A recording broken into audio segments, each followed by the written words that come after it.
पित्त असते, पित्ताचं स्थान आहे म्हणजे पित्ताचं घर आहे. आणि गंभेपासून खालीपर्यंत पायापर्यंत वाताचं स्थान आहे, वाताचं घर आहे. म्हणजे नेहमी वात इथं असते म्हणजे याचं घर आहे, याचं स्थान आहे. हे यांचं सुटलं आपल्या चुकीच्या आहारा विहारामुळे देहाचे घर सोडलंय की मग आपल्याला रोगाला पायवाटा फुटतात. म्हणजे रोगाची निर्मिती त्यापासून होते. कफाचं घर सुटलं, वाताचं घर सुटलं, पित्ताचं घर सुटलं की रोगाची निर्मिती त्यापासून होते. याचे हे मूळ घर आहे म्हणजे इथं असतात, याचे हे स्थान आहे. वाता कफाचा हा भाग कफाचा आहे, हा भाग पित्ताचा आहे आणि हा भाग वाताचा आहे. हे ओळखायचं कसं म्हणजे माझ्या शरीरातला वात वाढला, कफ वाढला की पित्त वाढला आणि त्याच्यावर होणारे जे कारण निवारण.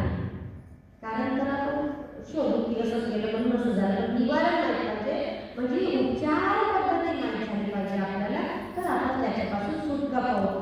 तर काय शरीरातलं वाढलं म्हणून आपण जर पाहिजे असेल चिकित्सा पद्धती सांगत आहे, रोगी स्वयं चिकित्सक बने. म्हणून तुम्हाला ह्या गोष्टी सांगितले, हर रोगी स्वयं चिकित्सक बने. प्रत्येक माणूस हा स्वतःचा चिकित्सक बनला पाहिजे, डॉक्टर बनला पाहिजे. तर आपल्याला एवढ्या लवकर येणार नाही म्हणजे 3 बोट आहे. 3 बोट इथं हा अंगठा आहे, या अंगठ्याच्या खालून की अशा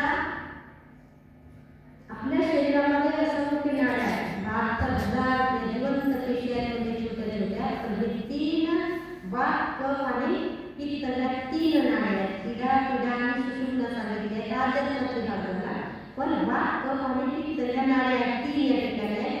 आणि हे नाडी कशी चालत असते म्हणून सुरुवातीला वैद्य जे होते ते नाडी खाऊन औषध देत होते याचं काय वाढलेलं आहे. तर हे 3 बोटं आहेत. हे 3 बोटं अंगठ्याच्या खाली नाडी चालत आहे. या ठिकाणी सहज ठेवा. चिकित्सा पद्धती सहज या ठिकाणी हे ठेवा असं